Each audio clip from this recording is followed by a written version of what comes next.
ഇത് നമ്മുടെ ഇവിടെ പ്രതിഷ്ഠ നടത്തുമ്പോഴും ഈ ക്ഷേത്രത്തിൽ വന്ന് ആളുകൾ തൊഴുതു പോകുമ്പോഴുമൊക്കെ മറ്റ് പലർക്കും ഒരു അവിശ്വാസമുണ്ട്, ഇതൊക്കെ പണ്ടുള്ളവർ വയറ്റിപ്പാടിൽ ഉണ്ടാക്കി വെച്ചതാണെന്ന്. എങ്കിൽ പിന്നെ നല്ല കാര്യമാണ്, തൊഴിലില്ലാത്ത കാലത്ത് വയറ്റിപ്പാടിനൊരു മാർഗം കിട്ടിയാൽ അത് കളയേണ്ട ആവശ്യമില്ലല്ലോ. അതുകൊണ്ടും അത് പ്രാധാന്യം അർഹിക്കുന്നു. പക്ഷേ ഇത് വിഗ്രഹം പ്രതിഷ്ഠ കഴിഞ്ഞതിന് ശേഷം മറച്ചു വെച്ചിട്ട് കിറില്യൻ ക്യാമറ എന്ന് പറയുന്ന ഒരു സാധനമുണ്ട്. കാലത്ത് ഞാൻ അതിനെപ്പറ്റി പറഞ്ഞു. ലൈറ്റ് ആൻഡ് എനർജി, ലൈറ്റിന്റെയും ശക്തിയുടെയും ഫോട്ടോ എടുക്കാൻ കഴിവുള്ള ക്യാമറ ഡോക്ടർ കിറില്യൻ കണ്ടുപിടിച്ചതാണ്. അത് രശ്മിയുടെ ഫോട്ടോ എടുക്കും. രശ്മിയുടെ എന്ന് പറയുമ്പോൾ ഇവിടെ വെച്ച് ഇങ്ങനെ ഫോട്ടോ എടുത്താൽ നിങ്ങളുടെ ആവശ്യമില്ലാതെ നിങ്ങളുടെ ഫോട്ടോ കിട്ടും. നിങ്ങളെ മറച്ചുകൊണ്ട് ഒരു സൈഡിലേക്ക് നമ്മുടെ ശരീരത്തിൽ നിന്ന് 360 ഡിഗ്രിയിലും സർവ വസ്തുക്കളിൽ നിന്ന് രശ്മികൾ പൊക്കൊണ്ടിരിക്കുന്നു. അതുകൊണ്ടാണ് നമ്മളൊരു വസ്തുവിനെ കാണുന്നത്. വസ്തുവിനെ കാണാൻ അതിനെ കൊണ്ടുവന്ന് കണ്ണിൽ വയ്ക്കണ്ട, ദൂരെ ഇരുന്നാൽ കാണാം. എങ്ങനെ? രശ്മികൾ ബന്ധപ്പെടുന്നത് കൊണ്ട്. അതൊക്കെ നിങ്ങൾ പഠിച്ചിട്ടുള്ള കാര്യങ്ങളാണ്. ആ രശ്മികളിലൂടെയാണ് ഒരു വസ്തുവിനെ കാണുന്നത്. അങ്ങനെ നോക്കുമ്പോൾ പ്രതിഷ്ഠ കഴിഞ്ഞതിന് ശേഷം ഇത് മറച്ചു വച്ചിട്ട് സൈഡിലേക്ക് പോയ ആ പ്രതിഷ്ഠയിൽ നിന്ന് പോകുന്ന ഒരു രശ്മിയുടെ ഫോട്ടോ എടുത്തതാണ് നിങ്ങൾ ഈ കണ്ടത്. ഭഗവാൻ കൃഷ്ണന്റെയും ഗണപതിയുടെയും എന്നല്ല, പ്രതിഷ്ഠ നടത്തുമ്പോൾ ആ സങ്കല്പത്തിൽ നടത്തി അതിന്റെ സങ്കല്പത്തോടെയും മന്ത്രജപത്തോടെയും നടത്തുമ്പോൾ അതിലുണ്ടാകുന്ന രശ്മി വലയങ്ങൾ, ഒരു രശ്മിയിൽ പൂർണ്ണമായ ആ വിഗ്രഹത്തിന്റെ രൂപം നമുക്ക് കാണാൻ കഴിയുന്നു. കൃഷ്ണശിലയിൽ പ്രതിഷ്ഠിച്ചോളൂ, നിങ്ങൾക്ക് കാശെടുക്കാമെങ്കിൽ ഒരു 40 ലക്ഷം രൂപ വേണം. നമുക്ക് ആ ക്യാമറ കൊണ്ടുവരാം, ഇപ്പൊ തന്നെ സംശയങ്ങൾ തീർത്ത് കളയാം. കൊണ്ടുവന്ന് എടുത്താൽ ആ ഓരോ രശ്മിയിലും കൃഷ്ണന്റെ ആയാലും രാമന്റെ ആയാലും പൂർണ്ണ രൂപം കാണാം. ഇതിന്റെ അർത്ഥം നടയിൽ ചെന്ന് നിന്ന് തൊഴുന്ന നമുക്ക് അതിനാണ് നടവാതിലിന് ഒരു കണക്ക് വച്ചിട്ട് ഈ രശ്മികളെ നമ്മളിലേക്ക് കൊണ്ടുവരുന്നതിന് തക്കവണ്ണം അറേഞ്ച് ചെയ്തിരിക്കുന്നത്. 2 സൈഡിലും ഒതുങ്ങി നിന്ന് തൊഴണം എന്ന് പറയുന്നത് നേരത്തെ പറഞ്ഞതുപോലെ ഇങ്ങനെ കൈവച്ചോളുമല്ലോ തൊഴുകുമ്പോ ചിലപ്പോ. കാരണം ഈ കൈ മറ്റവന്റെ വള്ളയിൽ, ഇതവന്റെ വള്ളയിൽ, എന്നെ ഈശ്വരൻ കണ്ടോട്ടെ എന്നാണ്. അങ്ങനെ കാണുന്ന ആ മന്ത്രവാദത്തിൽ നിന്നും കാര്യം നടക്കില്ല. നടയിൽ നിൽക്കുമ്പോൾ ഈ രശ്മി നമ്മുടെ ഉള്ളിൽ പ്രവേശിക്കുന്നു.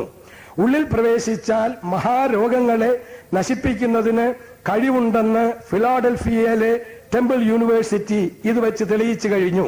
നടയിൽ നമ്മൾ മുകളില് സ്തൂപിക വയ്ക്കുമ്പോൾ സ്വർണം പൂശുന്നു, ആളുകൾ പട്ടിണി കിടക്കുന്നു, ഇവിടെ ഇതാ സ്വർണം പൂശുന്നു. ഇതൊക്കെ പ്രചരിപ്പിച്ചിട്ടുണ്ട്. പക്ഷേ ഈ ഉള്ളിൽ നിന്ന് വരുന്ന ഈ പറഞ്ഞ രശ്മി മുകളിൽ സ്വർണം പൂശിയ ഈ ഗോളത്തിൽ വരുമ്പോ കള്ളുഷാപ്പ് ഓണർ മരിച്ചുപോയാലും പാർട്ടി ലീഡർ പോയാലും ജാതീയ ലീഡർ പോയാലും ഇതവിടെ നിൽക്കും. അടുത്ത തലമുറയ്ക്ക് വേണ്ടി അതിന്റെ സേവനവുമായി ഈ മഹാമന്ദിരം അവിടെ കുടികൊള്ളും.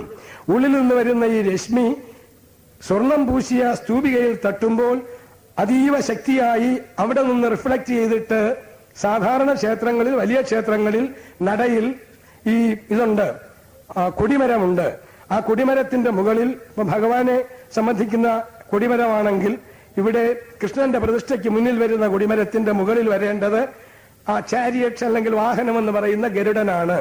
ഈ ഗരുഡന്റെ വാഹനം എപ്പോഴും മെറ്റൽ കൊണ്ട്, ഏതെങ്കിലും പഞ്ചലോഹമോ അതുപോലുള്ള ലോഹങ്ങൾ കൊണ്ട് ഉണ്ടാക്കിയതായിരിക്കണം എന്ന് നിബന്ധനയുണ്ട്. അങ്ങനെ വരുന്ന ആ രശ്മി ഈ മുകളിലെ സ്തൂപികയിൽ നിന്ന് ഈ പറയുന്ന ഈ ആ കൊടിമരത്തിന്റെ മുകളിലെ ആ വാഹനത്തിലേക്ക് ചെന്ന് പതിച്ചാൽ കൊടിമരത്തിന്റെ മുകളിൽ നിന്ന് എത്ര അകലം വരെയാണോ നിങ്ങൾക്കൊരു നൂല് കെട്ടി തറയിൽ തൊടാൻ കഴിയുന്നത്, ഇവിടെ നിന്ന് നേരെ കൊടിമരത്തിന്റെ മുകളിൽ നൂല് കെട്ടിയിട്ട് എത്ര അകലെ പോയാൽ അത് തറയിൽ തൊടുമോ അത്രയും ദൂരം ചുറ്റുപാടും ഇങ്ങനെ ഒന്ന് പിടിക്കാമെങ്കിൽ ആ ദൂരത്തിനകത്തും അതിന്റെ പ്രതിഫലനമുള്ള പ്രദേശങ്ങളിലും പകർച്ചവ്യാധി വരികയില്ലെന്ന് അമേരിക്കയിലെ ടെമ്പിൾ യൂണിവേഴ്സിറ്റി തെളിയിച്ചതിന്റെ ഉദാഹരണമാണ് ഈ കാണുന്നത്.